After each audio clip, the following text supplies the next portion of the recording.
Angie from England. As you see, we changed her hair color. She had a lovely copper hair color from her natural color, but we put her a lovely, nice highlighted hair. As you see, it's natural blonde hair color. We put her a cap, we took some hairs and we filmed it, and we make it natural color.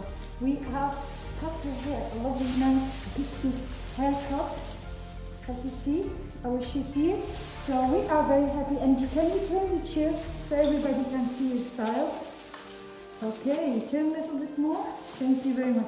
So this is nice, and turn more, Angie. Oh yeah, thank you very much. Little bit more. You see, more. So everybody can see the color and everything. Oh yeah. Okay. Thank you very much, Angie. So, Angie, do you want to say anything to everybody there? How do you like the color, the haircut and everything? I love it. Love it. Hair colour and the style, love it. Oh, thank you very much, Angie. So you're ready for a new makeover? Happy with the hairstyle, with the color, so... Absolutely. Thank you very much for visiting us. Bye-bye, Angie. Bye-bye.